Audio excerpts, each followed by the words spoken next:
Hello students, welcome to my channel Train Your Brain. Once again, I am ready to train your brain. So let's start. Our today's topic is air pollution.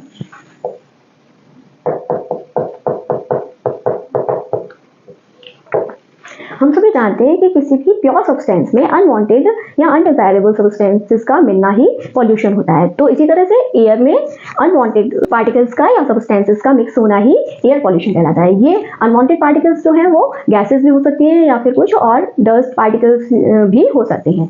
तो आज हम इस पर detail में बात करेंगे air pollution के बारे में। तो सबसे पहले हम बात करेंगे कि एयर पॉल्यूशन किस तरह से होता है। तो एयर पॉल्यूशन जो है वो एयर का जो कंपोजिशन है, जो कि मैं आपको एयर वाले टॉपिक में पहले भी इस पर बात कर चुकी हूँ कि एयर का कंपोजिशन क्या होता है। एयर में nitrogen gas, oxygen gas, carbon dioxide and some other gases होती हैं। तो मेन जो गैसेस हैं ऑक्सीजन, नाइट्रोजन और कुछ पार्ट कार्बन डाइऑक्साइड का, इसके अलावा अगर और जो अदर गैसेस हैं उनका कंपोजिशन अगर ज्यादा होने लगता है तो वो एयर पॉल्यूशन कहलाता है। तो आज हम बात करेंगे एयर पॉल्यूशन के बारे में। तो सबसे पहले हम बात करेंगे सोर्सेज ऑफ एयर पॉल्यूशन की। सोर्सेज ऑफ एयर पॉल्यूशन में दो तरह के सोर्स होते हैं जो एयर को पॉल्यूट करते हैं। तो हमें हमारे नेचुरल सोर्स और second human activities. Natural source में जो है वो आपके नेचुरल सोर्स जैसे कि वॉल्केनिक इरप्शन या आपके स्ट्रॉन्ग विंड्स विद डस्ट या forest fire, dispersal of pollen, wind seeds, इस तरह की जो पार्टिकल्स हैं वो एयर के साथ अगर नेचुरली मिक्स हो जाती है तो वो जो है एयर पॉल्यूशन कॉज करते हैं। अब सेकंड पॉइंट हमारा ह्यूमन एक्टिविटी। तो ह्यूमन एक्टिविटीज में कुछ पॉइंट्स हम यहाँ डिस्कस करते चलेंगे। तो सबसे पहले ह्यूमन एक्टिविटी में जो मेन पॉइंट है वो है बर्निंग ऑफ फ्यूल।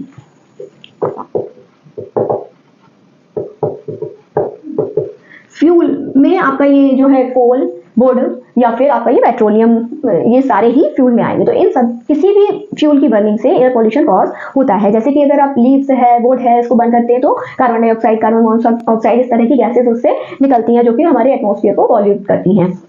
इसी तरह जो ऑटोमोबाइल्स होते हैं जिसमें कि हम पेट्रोलियम फ्यूल यूज करते हैं, तो ये जो पेट्रोलियम की बर्निंग, पेट्रोलियम जो है वो हाइड्रोकार्बन्स के कंपाउंड होते हैं। तो इस वजह से उससे उनसे भी जो है वो carbon dioxide, carbon monoxide and some other poisonous gases निकलती हैं जो कि हमारे एटमॉस्फेयर को पॉल्यूट करती हैं। और इससे एक बड़ी मात्रा, big source of air pollution जो है वो हमारा फ्यूल ही रहते हैं। सेकेंड जो है SPMs। SPMs mean suspended particulate matters.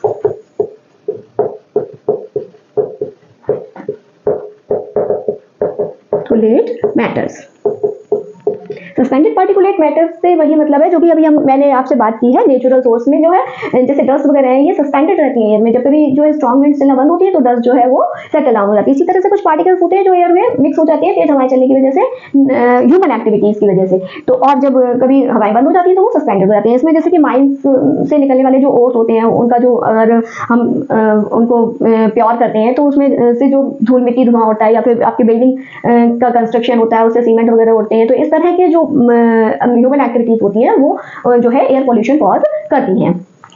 Third हमारा रहेगा स्मोक।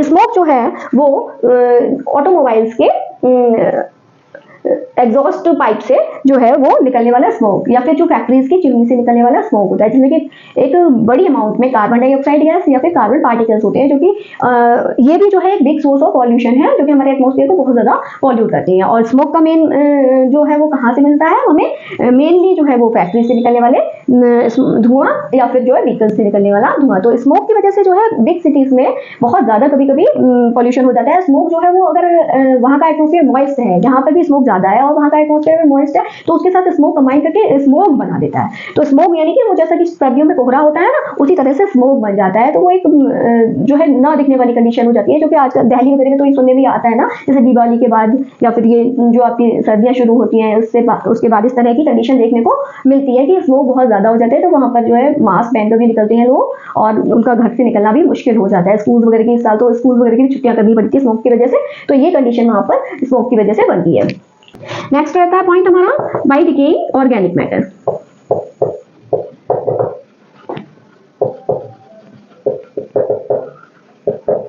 ऑर्गेनिक मैटर से आप सभी समझते हैं ना, जैसे कि जो भी हमारे सब्जी वगैरह के छिलके निकलते हैं या फिर ये सब जितना भी ऑर्गेनिक मैटर है, तो वो क्या होता है कि जो भी ऑर्गेनिक वेस्ट हमारे घरों से निकलता है वो क्या होता है, ये तो नालियों वगैरह में सड़ता है या फिर कहीं जो गार्बेज का जगह होती है वहां पर जाकर डंप कर दिए जाते हैं। तो वहां पे वो जो जब वो डिके होती है, डिकेइंग प्रोसेस होती है इनमें, तो इनमें से फाउल गैसेस निकलती हैं जो कि बहुत ही बैड स्मेल देती है और बहुत मात्रा में क्या करती है, वो एयर पॉल्यूशन भी कॉज करती है। और इनमें से जो मेन गैस एमिट होती है डिकेइंग में वो होती है मीथेन गैस, जो कि एक पॉल्यूटेंट का काम करती है। नेक्स्ट पॉइंट हमारा रहेगा by sparkles and crackers. Sparklers and crackers, ये जो पटाखे छोड़ते हैं ना आप लोग दिवाली पे, उनको स्पार्कलर्स यानी कि जो बिना आवाज के पटाखे होते हैं, स्पार्कलर्स यानी रोशनी देने वाले पटाखे, और क्रैकर्स यानी जो साउंड भी देते हैं। तो क्रैकर्स की वजह से साउंड पोल्यूशन तो होता ही है हमारे यहाँ, लेकिन इससे बड़ी मात्रा में एयर पोल्यूशन भी होता है। जब हम क्रैकर्स फायर करते हैं तो क्रैकर्स के साथ एक धुआं, स्मोक निकलता है, उसमें एक बड़ी मात्रा में मेटल के ऑक्साइड्स जैसे कि aluminium oxide, sulphur oxide, magnesium oxide, lead, arsenic, इस तरह के मेटल्स के ऑक्साइड्स जो है उसके स्मोक में पाए जाते हैं, तो जो कि काफी समय तक हमारे एटमॉस्फेयर में रहते हैं और हमारे एटमॉस्फेयर को बहुत ज्यादा ही पॉल्यूट करते हैं। इसीलिए जो है हमारी गवर्नमेंट जो है बोलती है ना दिवाली पे हमें पटाखे नहीं छोड़ने चाहिए, तो वो इसी वजह से, क्योंकि ये बहुत बड़ी मात्रा में जो है वो एयर पॉल्यूशन कॉज करते हैं। तो ये जो है वो मेन पॉइंट्स हैं हमारे नेचुरल सोर्सेज और ह्यूमन एक्टिविटीज जो कि पॉल्यूशन कॉज करते हैं। अब हम बात करेंगे एयर में जो पॉल्यूशन है वो किन किन गैसेस की वजह से सबसे ज्यादा होता है। तो मेन जो गैसेस हैं जो कि हमारे एयर को पॉल्यूट करती हैं उनके बारे में हम थोड़ी सी बात करेंगे यहाँ पर। यानी कि हम बात करने जा रहे हैं मेन एयर पॉल्यूटेंट्स की।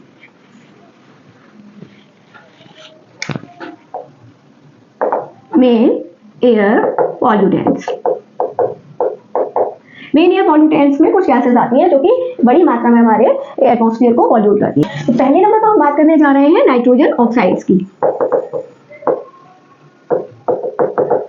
नाइट्रोजन ऑक्साइड से यहाँ मेरा मतलब है कि mixture of nitric oxide means NO और nitrogen dioxide means NO2। Nitrogen oxide और नाइट्रिक ऑक्साइड जो है अगर हमारे एयर में पॉल्यूटेंट की तरह होता है तो ये भारी मात्रा में स्मोक और एसिड रेन कॉज करता है। स्मोक के बारे में मैं अभी आपको बता चुकी हूँ, एसिड रेन के बारे में अभी मैं थोड़ी देर बाद में आपसे बात करूंगी इसके ऊपर। तो ये जो है मेन सोर्स रहता है एसिड रेन और स्मोक बनाने का, और ये एक मेन पॉल्यूटेंट समझ लीजिए हमारे एटमॉस्फेयर में मिलता है। दूसरा है sulphur dioxide. Sulphur rich fuels होते हैं उनकी बर्निंग से सल्फर डाइऑक्साइड बनता है, इसको SO2 बोलते हैं। इसकी वजह से भी एसिड रेन कॉज होता है, क्योंकि जब रेन होती है और ये पॉल्यूटेंट्स अगर हमारे एटमॉस्फेयर में है तो ये जो है रेन वाटर के साथ मिक्स होकर जो है वो एसिड फॉर्म करते हैं, तो इससे एसिड रेन हो जाती है। थर्ड है हमारा कार्बन डाइऑक्साइड। कार्बन डाइऑक्साइड जो है वो कार्बन रिच फ्यूल्स की वजह से हमें मिलता है, जैसे कि पेट्रोलियम है, हमारा कोल है, इस तरह या वुड है, इनकी बर्निंग से जो है मेनली जो है कार्बन डाइऑक्साइड गैस निकलती है, जो कि ये जो है वो ग्लोबल वार्मिंग के लिए बहुत ज्यादा रेस्पॉन्सिबल होती है। Green house effect and global warming के लिए रेस्पॉन्सिबल रहती है, ये responsible for global warming and green house effect. इसके बारे में भी अभी आगे बात करेंगे हम। फोर्थ है हमारा पॉइंट कार्बन मोनोऑक्साइड।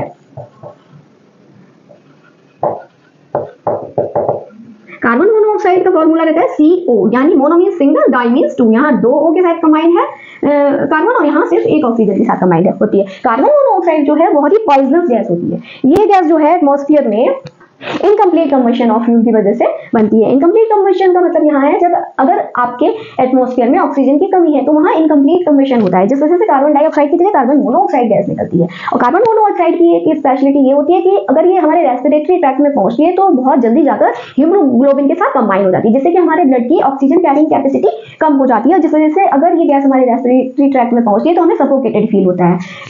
देखा आपने देखा होगा कभी, आप कब से कोल बंद करके सर्दियों के सीजन में आप अपने रूम में रख लेते हैं अंगीठी को, और अगर आपने रूम पूरा बंद कर लिया तो आपके रूम में जितनी भी ऑक्सीजन प्रेजेंट है तो बाहर से ज्यादा ऑक्सीजन नहीं आ पा रही, क्योंकि आपने रूम पूरा पैक कर लिया है। तो क्या होगा कि आप लोग जो रेस्पिरेशन कर रहे हैं उसमें भी ऑक्सीजन यूज कर रहे हैं, और जो कंबशन हो रहा है कोल का उसमें भी ऑक्सीजन यूज हो रही है, क्योंकि ऑक्सीजन जो है वो सपोर्ट करती है किसी भी चीज के बर्निंग में। ये आपको मैं बता चुकी हूँ एयर वाले चैप्टर में। तो क्या होता है उसमें आपके रूम में जो है ऑक्सीजन की एक तो कमी होने लगती है, तो आप लोगों को सफोकेटेड फील होता है, क्योंकि वहां पर कार्बन मोनोऑक्साइड बनने लगती है, क्योंकि ऑक्सीजन की कमी होगी तो इनकम्प्लीट कंबशन शुरू हो जाएगा वहां पर, और कार्बन डाइऑक्साइड से ज्यादा वहां कार्बन मोनोऑक्साइड बनने लगेगी, और वो कार्बन मोनोऑक्साइड जब आपके रेस्पिरेटरी ट्रैक्ट में पहुंचेगी तो आपको सफोकेटेड फील होगा। और कभी कभी आपने सुना भी होगा कभी न्यूज में कि अंगीठी चलाकर सो गए रात में अगर अपने रूम में, तो सुबह जो है डेथ भी कॉज हो जाती है इस वजह से लोगों की। तो इस तरह से कभी भी आपको अगर आप कोई भी चीज बर्न करके रख रहे हैं अपने आसपास, तो वहां पर थोड़ा सा एयर को पास होने की जगह भी देनी चाहिए, रूम को बिल्कुल टाइटली पैक नहीं करना चाहिए। फिफ्थ जो है हमारी CFCs मींस कार्बन फ्लोरो क्लोराइड।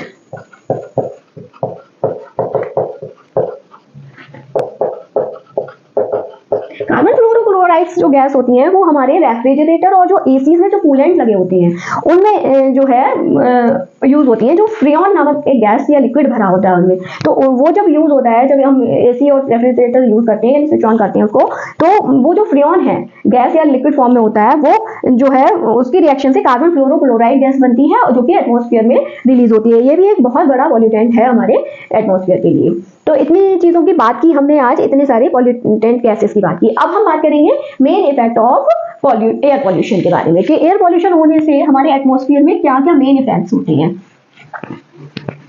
तो यहाँ मैं 2-3 बातों पर आपका ध्यान जो है ले जाऊंगी आज, कि पहला तो green house effect, second global warming, and third जो है वो रहेगा हमारा एसिड रेन। तो सबसे पहले हम बात करेंगे ग्रीन हाउस इफेक्ट की। सबसे पहले हम ये समझेंगे कि ग्रीन हाउस इफेक्ट होता क्या है। ग्रीन हाउस इफेक्ट जो है, जब जैसे बहुत कोल्ड रीजन में क्या होता है कि कुछ पौधे ऐसे होते हैं जो बहुत ज्यादा कोल्ड रीजन बेयर नहीं कर कोल्ड जो है बेयर नहीं कर सकते, तो उनको थोड़ा सा वार्म एटमॉस्फेयर चाहिए होता है ग्रो करने के लिए। तो उनके लिए क्या किया जाता है कि एक ग्लास का एक हाउस बना दिया जाता है, जिसकी वॉल और रूफ सारी ग्लास की बनी होती है, और इसके अंदर ही जो है उन प्लांट्स को ग्रो किया जाता है। तो होता क्या है, जब सनलाइट पड़ती है इस ग्लास के रूफ और वॉल वाले हाउस पर, तो इसमें रखे हुए प्लांट्स के लिए वो सनलाइट अंदर आ जाती है, और प्लांट्स जो है इसमें पैक होते हैं रूम में। तो क्या होता है, प्लांट्स हो या ह्यूमन, मैं आपको पहले भी बता चुकी थी, रेस्पिरेशन के लिए उन्हें ऑक्सीजन गैस चाहिए होती है, वो इनहेल करते हैं ऑक्सीजन और एक्सहेल करते हैं कार्बन डाइऑक्साइड। तो इस रूम में जो कार्बन डाइऑक्साइड गैस एक्सहेल की है प्लांट्स ने बाय रेस्पिरेशन, तो वो इसमें जो है बनी रहती है, ट्रैप हो जाती है इसमें, वो गैस तो बाहर जा नहीं सकती कार्बन डाइऑक्साइड। तो क्या होता है कि जब सनलाइट इस पर पड़ती है, तो कुछ सनलाइट जो है वो प्लांट्स पर आएगी और वॉल पर आएगी या फिर सॉइल पर आएगी, तो उससे क्या होता है, कुछ सनलाइट तो रिफ्लेक्ट होती है, तो रिफ्लेक्ट होकर जैसे ही वॉल पे जाएगी वो री रिफ्लेक्ट हो जाती है अंदर की तरफ ही। तो जो है वो सनलाइट की और वो जो वार्मथ है, जो हीट एनर्जी है, उसको कौन ट्रैप कर लेते हैं, कार्बन डाइऑक्साइड का फीचर होता है कि वो हीट एनर्जी को ट्रैप कर लेती है अपने अंदर। तो उस वजह से इस हाउस का जो है एटमॉस्फेयर जो है वार्म रहता है 24 आवर, डे और नाइट दोनों में। तो वो प्लांट्स जो है वो अच्छे से ग्रो कर पाते हैं। तो इस इफेक्ट को, जिसकी वजह से कार्बन डाइऑक्साइड जो है वो हीट एनर्जी को ट्रैप कर लेती है और हीट जो है वो बाहर नहीं जा पाती है इस हाउस से, तो इस इफेक्ट को ही ग्रीन हाउस इफेक्ट बोला जाता है। ग्रीन हाउस इफेक्ट बोला जाता है इसी बात को, और इस तरह के प्रिपरेशन को ग्रीन हाउस बोला जाता है।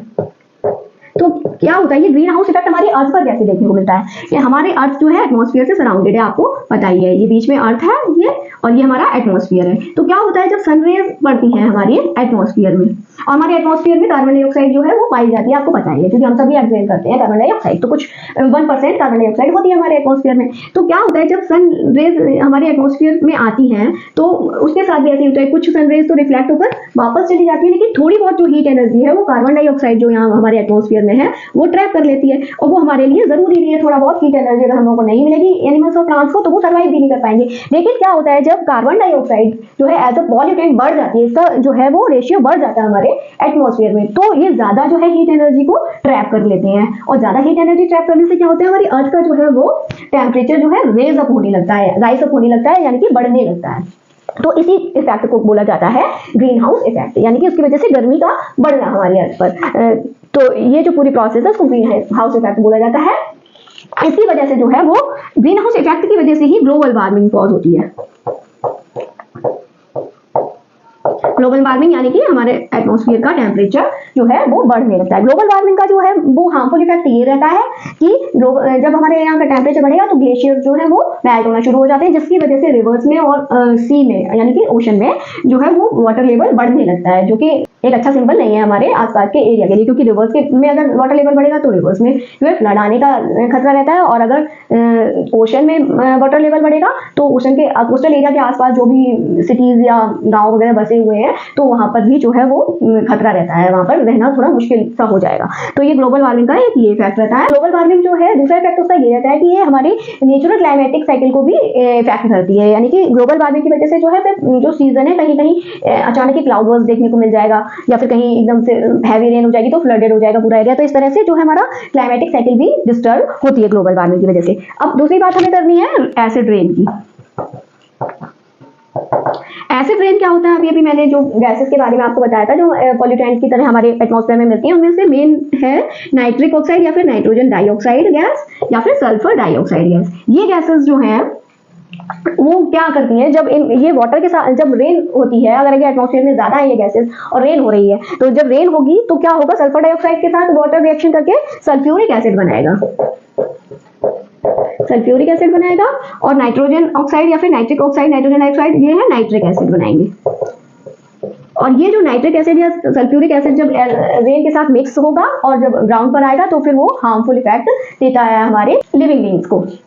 तो इसीलिए, और इनके हार्मफुल इफेक्ट क्या रहते हैं, अगर ये लैंड पर गिरेंगे, ये एसिड रेन जो है लैंड पर गिरती है तो फिर क्या होता है, जो हमारी सॉइल है वो एसिडिक हो जाती है, जो कि हमारे प्लांट्स के लिए अच्छा नहीं रहता है, प्लांट्स को हार्म पहुंचाती है। या फिर जो प्लेन सॉइल भी है अगर कहीं तो वो एसिडिक हो जाती है सॉइल, जो कि फर्टाइल नहीं रहती है, फिर उसको ठीक करना पड़ेगा हमें। और सेकेंडली, अगर ये पानी में गिरता है, एसिड रेन का वाटर जो है पानी में जाएगा, वाटर बॉडीज में जाएगा तो वाटर पॉल्यूशन कॉज करेगा। सेकेंडली, वहां पर जो वाटर एनिमल्स है यानी जो वाटर लाइफ है, वाटर में रहने वाले जितना भी लाइफ है, वो यानी फिशेज हैं, अदर एनिमल्स और प्लांट्स हैं वाटर में रहने वाले, उनकी लाइफ को भी इफेक्ट करता है, वो उनमें भी डेथ रेट बढ़ जाएगी प्लांट्स और एनिमल्स की।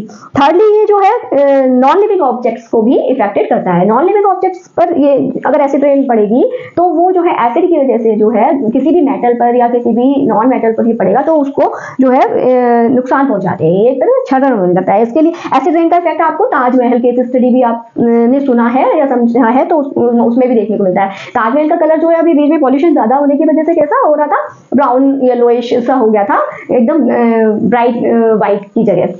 तो उसके लिए फिर बहुत वर्क करना पड़ता है, उसको साफ सफाई करने के लिए काफी ताजमहल को किया गया साफ सफाई उसके फिर। तो ऐसा क्यों होता है, क्योंकि ये जो एसिड रेन की वजह से क्या होता है, मार्बल पर जो है वो अगर एसिड रेन पड़ेगी तो मार्बल को क्या करते हैं, वो बहुत माइनर से पोर होने लगते हैं मार्बल के ऊपर। तो उस माइनर पोर्स की वजह से मार्बल का जो है क्षरण होने लगता है, यानी कि वो ब्रिटल होने लगता है, उसमें एकदम स्मूथनेस चली जाएगी, वो पोर्स होने लगेगा मार्बल, और उसका कलर भी जो है पेल येलो सा हो जाएगा या फिर थोड़ा ब्राउनिश येलो सा होने लगता है। ये एसिड रेन का ही इफेक्ट होता है। तो इस तरह से जो मार्बल जो है वो में जो माइन्यूट पोर्स होने लगते हैं एसिड रेन की वजह से, उसको एक टर्म दिया जाता है मार्बल कैंसर।